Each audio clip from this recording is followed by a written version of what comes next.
श्री राधा रानी के पास। तो राधा रानी उस तोते को अनार के दाने खिलाया करती और कृष्ण कृष्ण जपाया करती।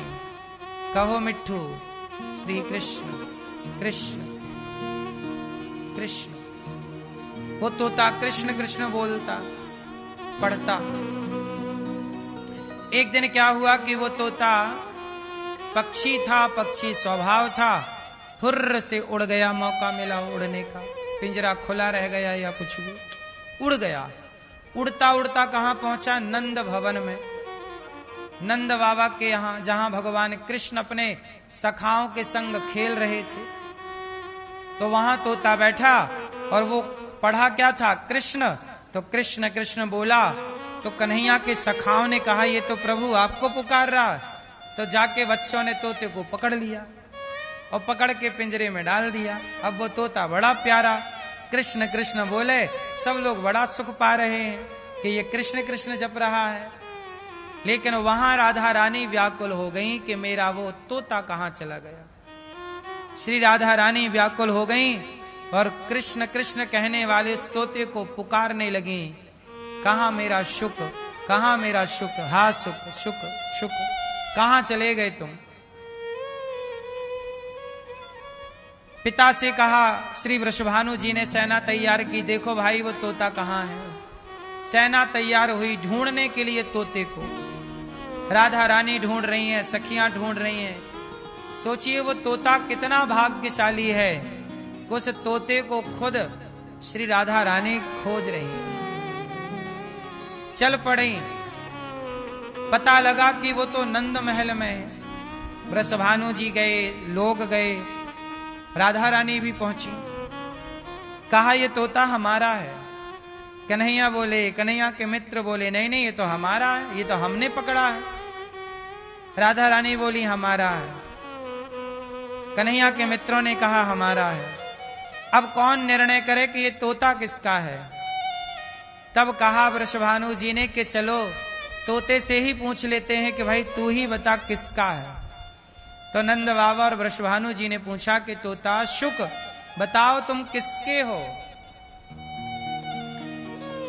तब तोते ने कहा कि मैं तो श्री राधा रानी का हूं। तो बोली कि जब राधा रानी के हो तो तुम राधा राधा जपो मुख से, तुम कृष्ण कृष्ण क्यों जप रहे हो? बोले जो राधा का है, जो राधा का हो चुका, वही तो कृष्ण कृष्ण जपेगा। राधा रानी ने ही मुझे ये पाठ पढ़ाया है, उन्होंने ही तो कहा है कि कृष्ण कृष्ण कहो। तो राधा जी तोते को पाठ पढ़ाती हैं, कृष्ण कृष्ण कहो। तो वो तोता राधा जी लेकर चली गई। एक दिन क्या हुआ कि भगवान श्री कृष्ण गए बरसाना और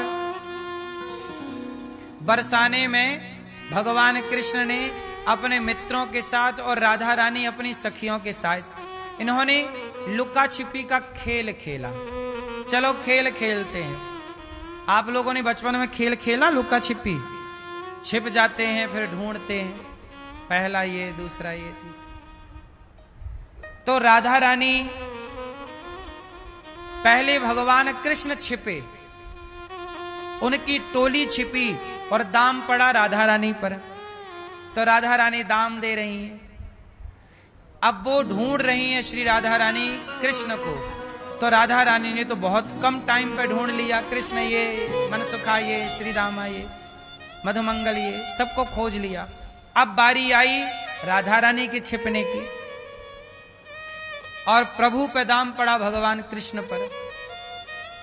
अब जब दाम पड़ा तो भगवान थक गए पर राधा रानी को ढूंढ ना पाए। तब भगवान कृष्ण ने तोते से कहा, आप बताओ, तुम जानते हो ना राधा जी कहां छिपी हैं? बताओ किशोरी जी कहां है, लाडली जी कहां है, बताओ। तोते ने बता दिया धीरे से, वहां जाओ वहां छिपी। कन्हैया गए और पकड़ लिया श्री राधा रानी को। और जब पकड़ी गई तो किसी सखी ने कहा कि राधा ये तोते ने बताया है पता, वरना कन्हैया थोड़ी ढूंढ पाते। तब राधा जी को आई। देखो राधा रानी को क्रोध आया हम ये नहीं कह सकते, राधा जी ने उस तोते पर कृपा की। क्या कृपा की? राधा रानी ने उसे उस तोते पर कृपा की और कृपा पूर्वक श्राप दिया। कहा कि शुक, तुमने मेरे खेल में बाधा पहुंचाई है बताकर, इसलिए जाओ हम तुम्हें श्राप देते हैं, तुम मृत्यु लोक में पहुंचो, इसी लोक मृत्यु लोक में रहो और हमसे वियोग होगा तुम्हारा और हमारा क्या हो जाएगा? वियोग होगा, दूरी होगी, क्योंकि तुमने हमारे सुख में खेल में बाधा पहुंचाई है। तोता तो रोने लगा, मां क्षमा करो, मैं आपसे दूर कैसे रह सकता हूं, आपके बिना मैं कैसे रहूंगा मां। तब भगवान कृष्ण की ओर तोते ने कहा, प्रभु मैंने आपकी मदद की है राधा रानी के छिपे होने पर बताने, अब आप मेरी मदद करो, आप मुझे इस श्राप से मुक्त करो।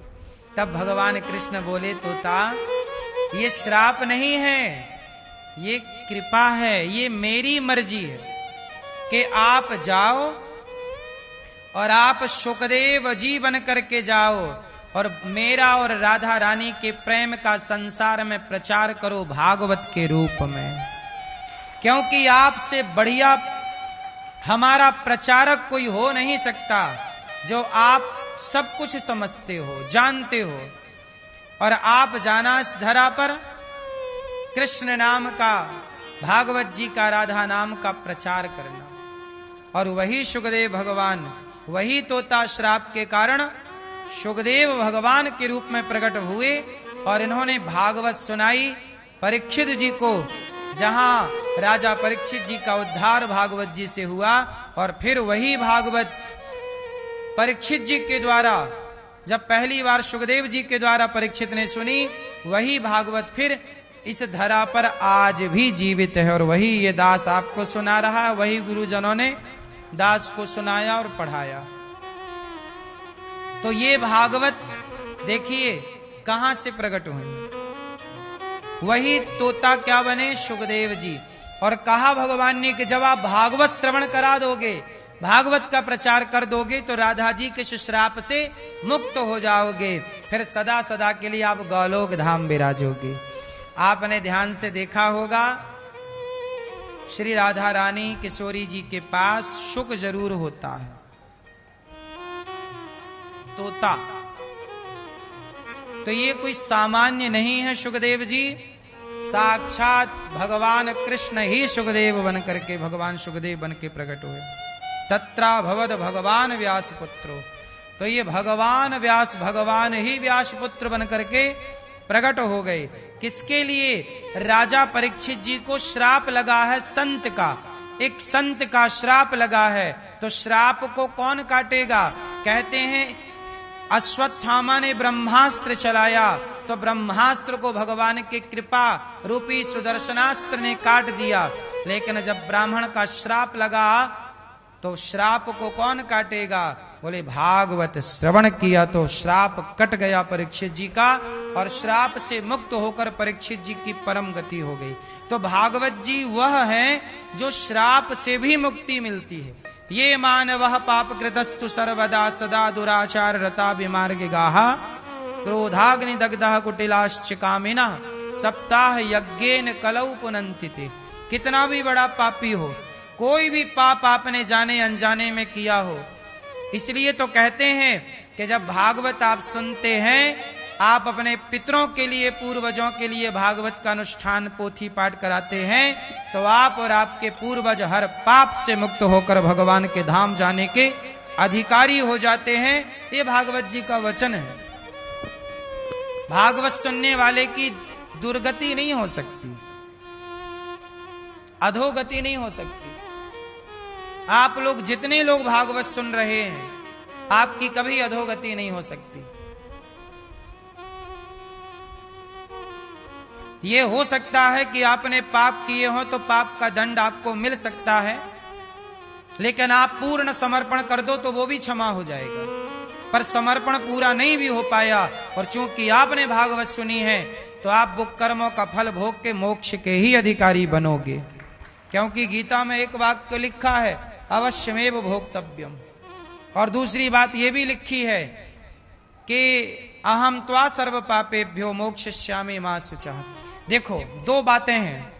यदि आपने भगवान के चरणों में समर्पण नहीं किया और आप मर गए तो आपने जितने पाप किए हैं वो पापों को भोगना पड़ेगा।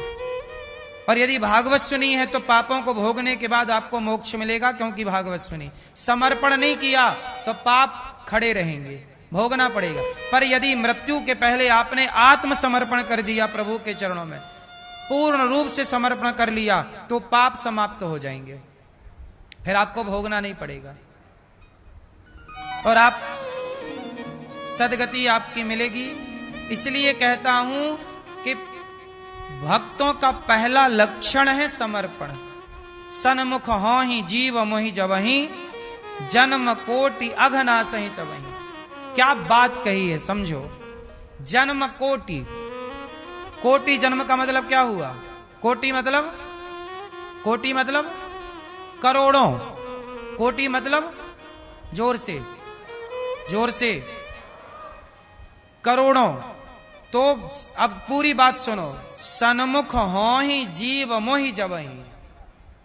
भगवान कहते हैं कि जीव जब मेरे सन्मुख आ जाता है, मतलब सामने आ जाता है और कह देता है कि प्रभु मैं आपका, सन्मुख आया, सन्मुख हो ही जीव मोहि जबहि। जबहि मतलब जब भी आ जाए, तो जन्म कोटि मतलब करोड़ों जन्मों के, केवल इस जन्म के नहीं, करोड़ों जन्मों में हमने कोई पाप किया होगा तो भी भगवान कहते हैं चुटकियों में उन्हें समाप्त करके मैं तुम्हें गले लगा लूंगा। पर कब? जब आप मेरी माम एकम शरणम ब्रज, एक मेरी शरण में आओ। अब आप शरण में जाते नहीं, भगवान के बनते नहीं। आप लोग तंबाकू खाते हैं, तंबाकू नहीं छूट रही है साहब से, गुटखा नहीं छूट रहा है, बीड़ी नहीं छूट रही है, सिगरेट नहीं छूट रही है, शराब नहीं छूट रही, गांजा नहीं छूट रहा। जब तुमसे संसार के ये विषय और विकार नहीं छूट रहे तो तुम कैसे समर्पण कर सकते हो? फिर तो तुम्हें भोगना ही पड़ेगा, क्योंकि समर्पण नहीं हुआ। तुम्हारा समर्पण कहाँ है? बीड़ी में, गुटके में। गुटका नहीं छोड़ सकते महाराज, हम भले वृंदावन आना छोड़ देंगे, हम भले भगवान को छोड़ देंगे, हम गुटका नहीं। एक लड़के से मैंने कहा छोड़ दे गुटका, नहीं महाराज जी हमें थोड़ा टाइम दो,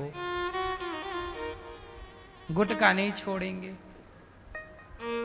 इतना अटैच हो गए हैं आप संसार के विषयों से, गुटका नहीं छूट रहा है आपसे।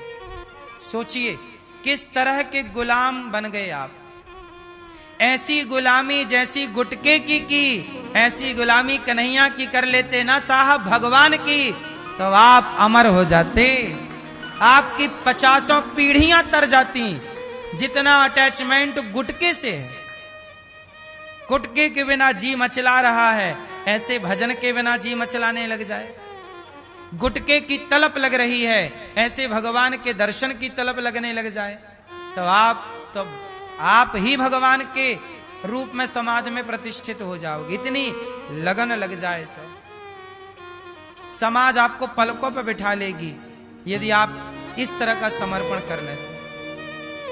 पर विडंबना देखिए कि आज भारत में 100 में से 80 लोग गुटके से इसी तरह अटैच हैं, 100 में से 80 लोग शराब से इसी तरह अटैच हो गए, 100 में से 80 लोग बीड़ी और सिगरेट से ऐसे अटैच हो गए, गांजा और चरस और अफीम और ना जाने क्या क्या से अटैच हो गए। पर इतना ही अटैचमेंट भगवान से हो जाता। मीराबाई का भी ज्यादा अटैचमेंट नहीं था, बस इतना ही था जितना अटैचमेंट आज गुटखा वाले का गुटखा से है, इतना ही मीरा का गिरधर गोपाल से हो गया। इतने से प्रेम में भगवान कहते हैं कि भक्त जहां एक पग धरे तहां धरूं मैं 60 आप भगवान के लिए एक पग धरिए, भगवान आपके लिए 60 कदम रखते हैं। भक्त जहां एक पग धरे तहां धरूं मैं 60, आगे आगे भक्त चले कबहू न छोड़ूं साथ। तो ये भगवान कह रहे हैं कि एक बार मेरी ओर आ तो सही, मां में कम शरणम ब्रज, एक मेरी शरण में आ, फिर देख अहम त्वा सर्व पापेभ्यो, मैं तेरे सारे पापों का नाश करके मोक्षयिष्यामि मां शुचा, मोक्ष का अधिकारी ना बना दूं तो कहना। पर आप आते कहां हो? आप गुलाम हो गए जिह्वा के, मुर्गा खाने की आदत लग गई, मछली खाने की आदत लग गई। जितनी आदत मछली खाने की, मुर्गा खाने की जिह्वा को लगी, काश इतनी आदत जिह्वा को भगवान का नाम जपने की लग गई होती तो कल्याण हो जाता। जिह्वा को नाम जप की आदत नहीं लगी, पर मुर्गा और मछली खाने की आदत लग गई। धिक्कार है तुम्हारी जिह्वा को।